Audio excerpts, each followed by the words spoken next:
La invasión de la península por un ejército árabe bereber en el año 711 se produjo en el contexto de una guerra civil entre godos, lo cual probablemente facilitó la rapidez de la conquista. La ocupación del territorio, que pasó a llamarse Al-Ándalus, fue casi completa y en el siglo VIII llegó a extenderse por la península, con excepción de las franjas cantábrica y pirenaica.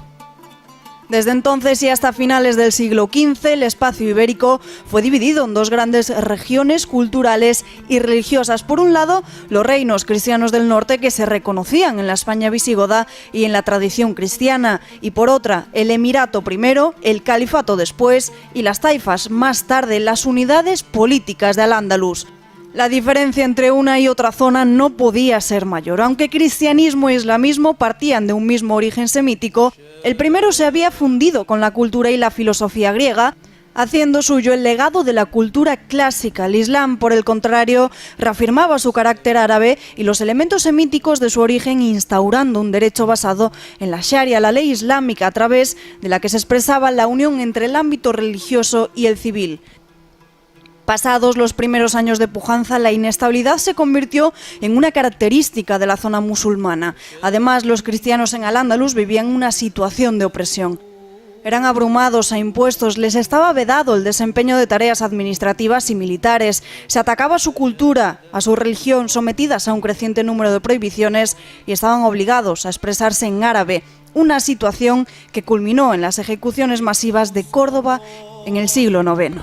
La sociedad musulmana era profundamente desigual pese a sus pretensiones en sentido contrario. Los baladíes, los árabes y sus descendientes se encontraban en la cúspide, seguidos de los bereberes, despreciados por estos. Luego los muladíes, cristianos convertidos al Islam, la última clase de las musulmanas, porque lo que había debajo eran los no creyentes mozárabes y judíos, que solo precedían en la escala social a los numerosos esclavos de Al-Ándalus.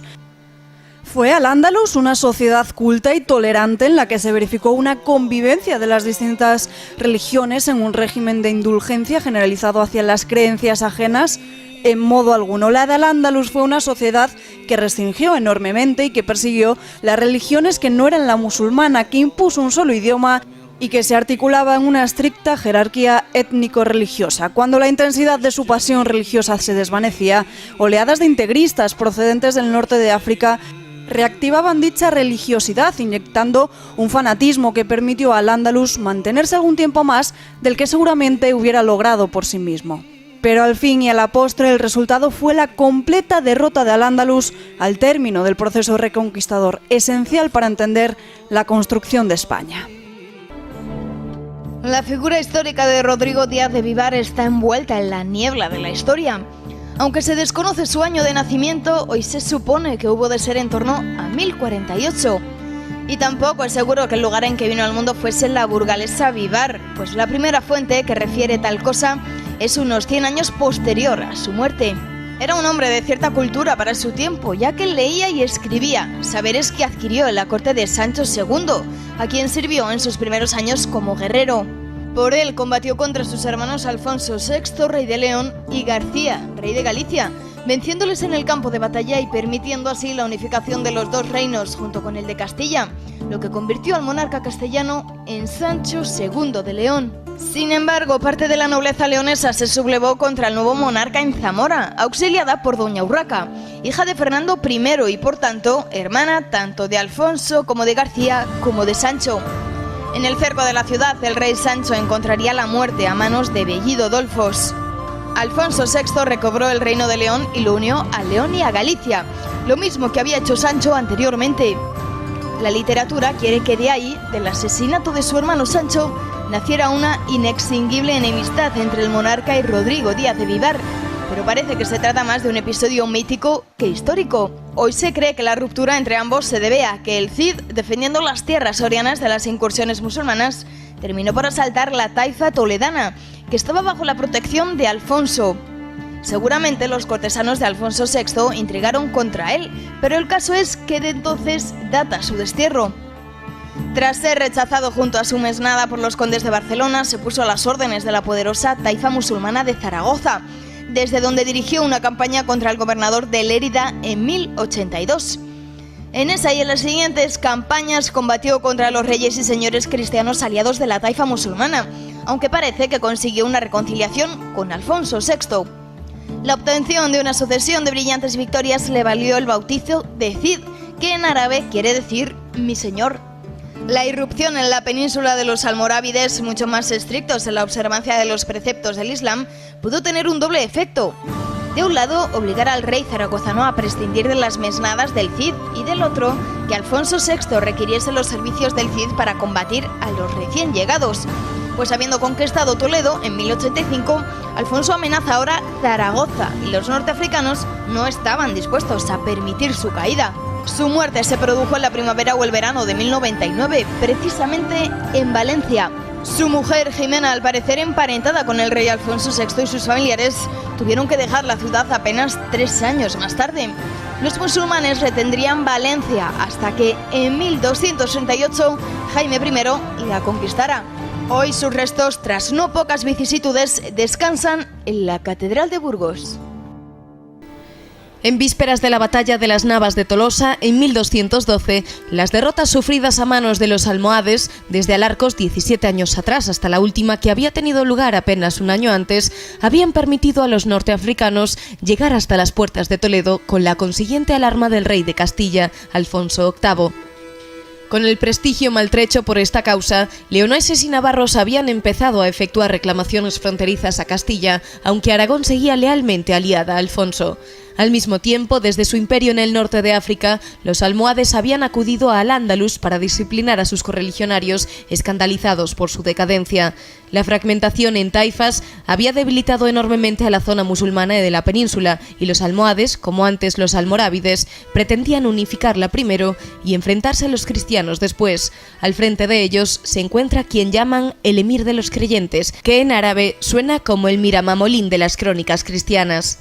Miramamolín había convocado a sus guerreros y aliados a una guerra santa para alcanzar la mismísima Roma, reuniendo todo lo que pudiera sumar en una hueste numerosísima, compuesta por sus hombres en Al-Ándalus, a los que añadir almohades de Marruecos, bereberes y árabes.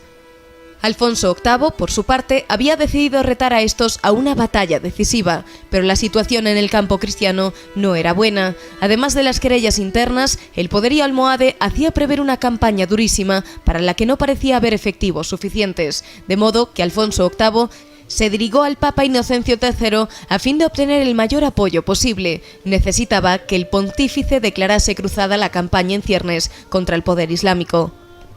De este modo conseguía por un lado que se le unieran fuerzas procedentes de toda la cristiandad y por el otro que sus vecinos navarros y leoneses no aprovechasen la campaña para atacarle, ya que eso supondría una automática excomunión. Alfonso recibió tropas procedentes de casi todas partes, de los concejos castellanos, de las órdenes militares, de las mesnadas de los señores e incluso un contingente de cruzados europeos, fundamentalmente franceses. Faltaron los reyes de Portugal y León, pero caballeros portugueses y leoneses tuvieron su parte en las Navas. En total, logró sumar la nada despreciable cantidad de 12.000 hombres, aunque solo era la mitad de los que disponía Miramamolín. Para mayor desgracia del contingente cristiano, pronto hubo que descontar a los europeos despachados por Alfonso hacia sus tierras por distintas desavenencias. Los musulmanes disponían de yihadistas de escaso valor combativo, con una ciega disposición al sacrificio, a los que situaban en primera fila para que su sacrificio desgastase al enemigo. Tras estos, la infantería de ballesteros, lanceros y arqueros, y junto a ellos la caballería ligera, procediendo al grueso del ejército con la caballería pesada para el choque frontal y la caballería ligera árabe para el ataque por los flancos. Guardando la tienda del sultán, la Guardia Negra, así llamada por el color de piel de sus componentes, todos ellos consagrados a su señor hasta la muerte. Los primeros encuentros tuvieron lugar en medio de un enorme calor, el viernes 13 de julio, aunque la batalla no comenzó a alcanzar su cenit hasta el lunes 16. En primera línea se situaba el señor de Vizcaya López de Haro, los franceses y los voluntarios leoneses y portugueses. El flanco izquierdo estaba guardado por el ejército aragonés de Pedro II y el derecho por los navarros de Sancho VII el Fuerte y las milicias concejiles castellanas. En el centro, Alfonso VIII, auxiliado por los principales obispos de Castilla, al frente de los cuales el arzobispo de Toledo, Ximénez de Rada, con sus tropas. El choque fue una mezcla de brutalidad e inteligencia militar. La victoria osciló, pero la dirección de Alfonso VIII se impuso a las más numerosas tropas almohades, que fueron puestas en fuga en su vanguardia y aniquiladas en su retaguardia hasta asaltar con una hábil maniobra la tienda de Miramamolín. Más allá se extendía Andalucía. La jornada concluyó con el canto del Te Deum dirigido por Ximénez de Rada y el resto de clérigos sobre el campo de batalla en el que las armas cristianas habían obtenido una victoria decisiva.